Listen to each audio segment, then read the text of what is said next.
आइए पिछले 2-3 दिन में जो हुआ उसे देखते हैं और वो क्यों हुआ उसे समझते हैं। कैसे आज कल के एक बड़े मोमेंटम के बाद आज साइडवेज है, जबकि रिटेलर इंतजार कर रहा था कि कल मैंने ये मिस कर दिया तो आज मैं, क्योंकि मार्केट में पॉजिटिव सेंटीमेंट है या दिखाया गया है, तो वो कैसे आज कैप्चर करता। तो इसके लिए जो मार्केट चलाने वाले लोग हैं, मार्केट चलाने मतलब जिनके पास पैसा है, जो इंडेक्स को मूव करने की क्षमता रखते हैं, उन्होंने क्या किया। कल ये इतना बड़ा मूव हुआ। अब जैसे लोग कहते हैं बायर आ गए, सेलर आ गए, तो उस हिसाब से तो ये होना चाहिए था कि भाई आज भी कंटिन्यूटी होती, कुछ तो कंटिन्यूटी होती। ऐसा क्यों नहीं हुआ? क्योंकि जो बड़े पैसे वाले लोग हैं वो नहीं चाहते कि रिटेलर पैसा बनाए। कल ये जो हुआ उसे समझने के लिए हमें एक दिन पहले का चार्ट देखना होगा, तभी हमें समझ में आएगा कि ये क्यों हुआ। अब हमें समझना होगा कि ये जो गिरावट आई ये केवल यहीं तक क्यों आई, उसके बाद अगले दिन मार्केट खुला तो कंटिन्यूशन में नीचे क्यों नहीं गया, क्यों यहाँ रुका और यहाँ से फिर ऊपर क्यों गया।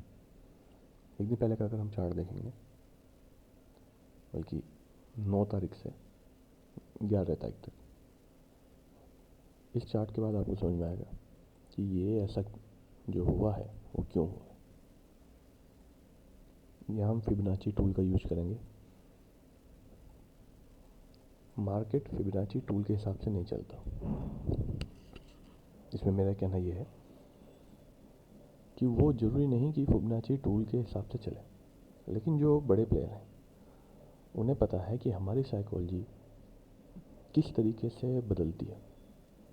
फिबोनाची के लेवल इसीलिए काम करते हुए दिखाई देते हैं क्योंकि हमारे मेंटल स्टेट में परिवर्तन, रिटेलर पार्टिसिपेशन जो होता है उसकी जो कॉमन साइकोलॉजी है एक मेजर पार्ट की, वो साइकोलॉजी रिट्रेसमेंट साइकोलॉजी की लेवल के हिसाब से बदलती रहती है।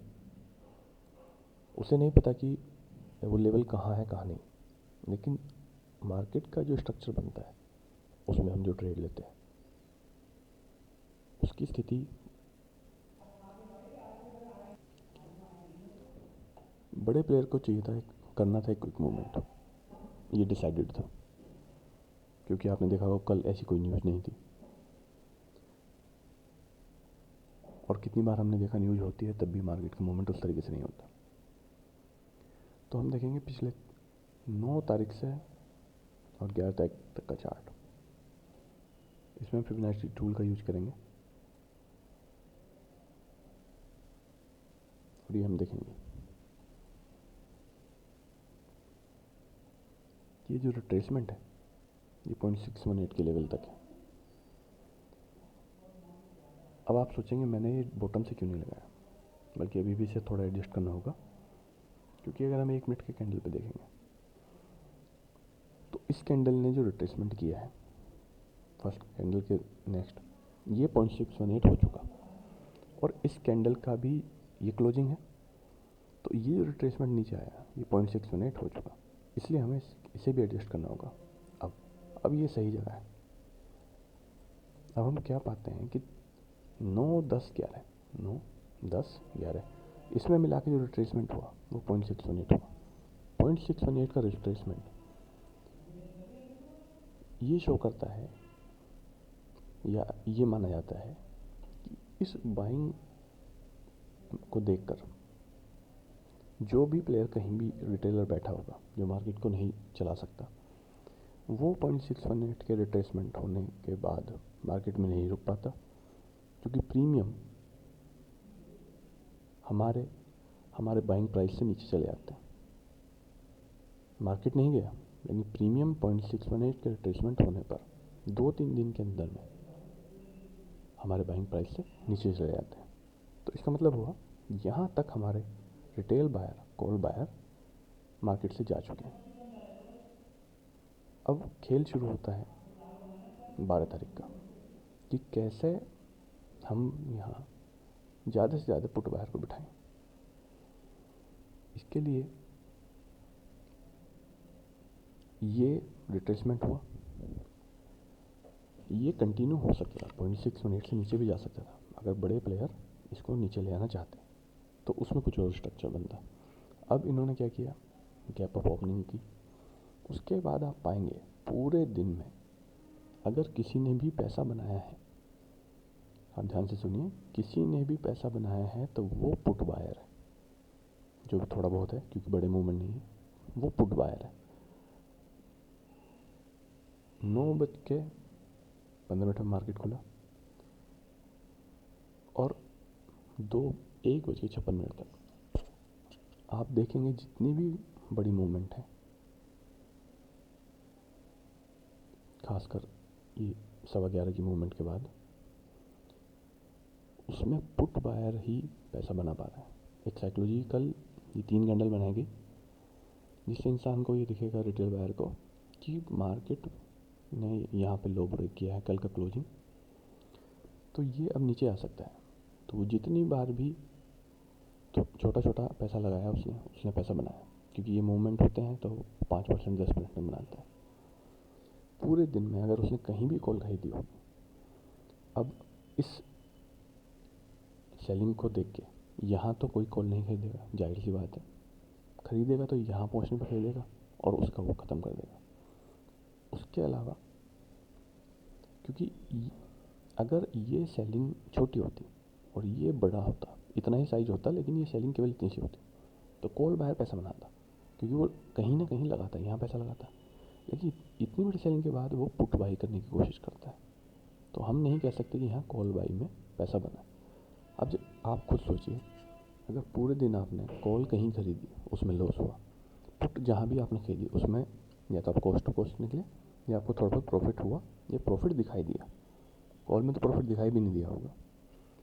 तो अब आपने देखा कि ये गिरावट है, आपने समझ लिया मार्केट तो अब गिरेगा, क्योंकि ऑल टाइम हाई की नज़दीक है और चारों तरफ चल रहा है बबल और ये और वो सब चीज़ें कि अब गिर जाएगा, तब गिर जाएगा।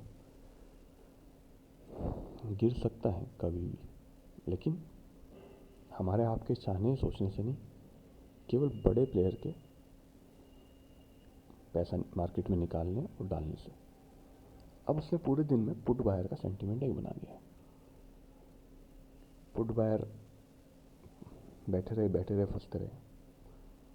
उसके बाद जब उसने देखा कि एनफ क्वांटिटी में पूरा दिन का पुट बायर और पुट बाइंग की मेंटलिटी है, तो उसने ये मूवमेंट दिया।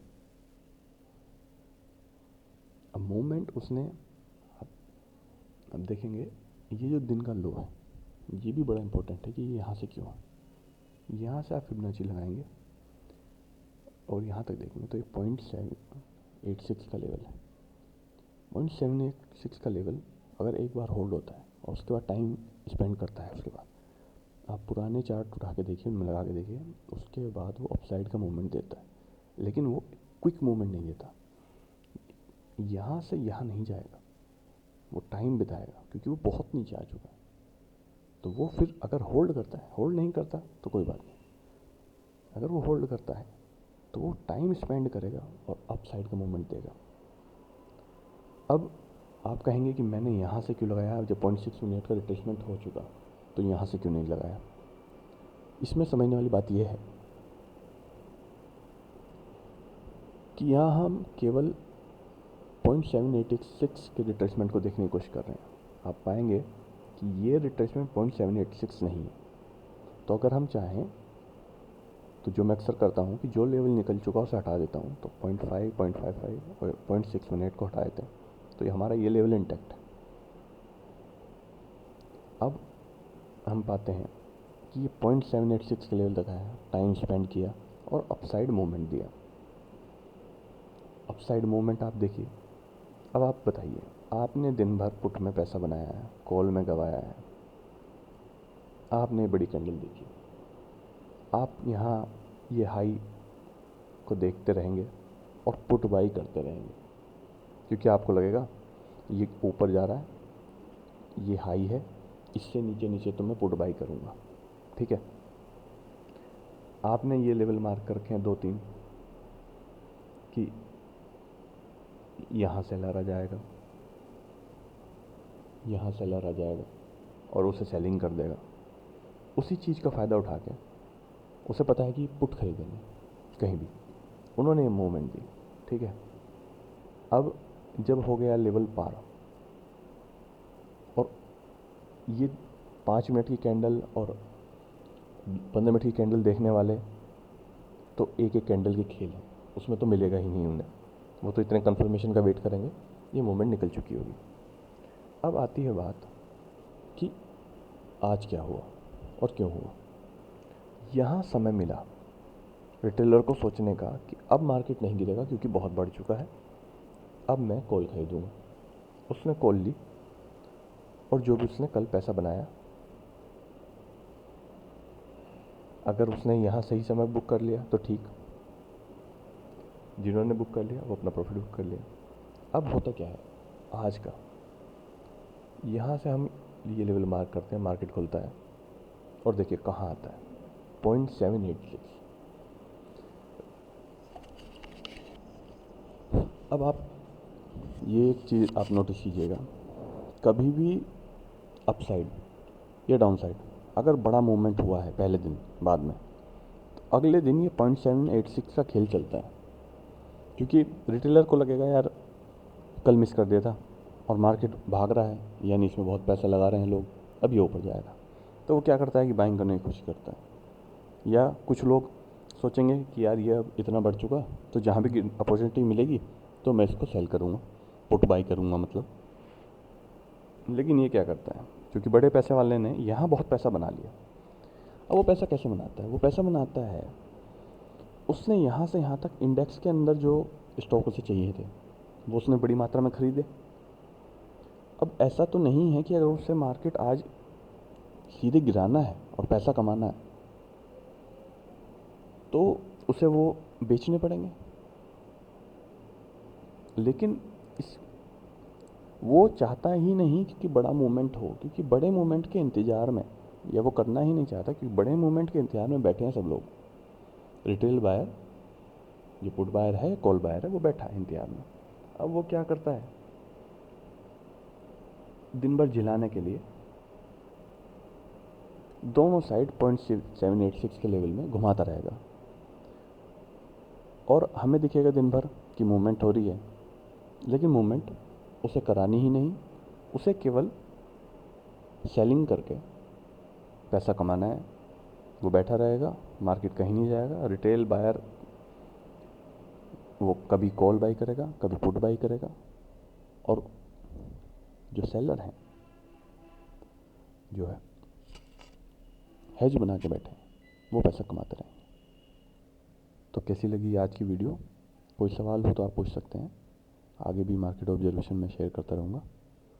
और किसी भी तरीके का कोई भी पेड कोर्स, पेड ग्रुप कभी नहीं होगा, इस चीज़ को आप ध्यान रखें, क्योंकि मेरा ना ये कोई उद्देश्य है और मैं इसको गलत समझता हूँ, तो ध्यान रखिए।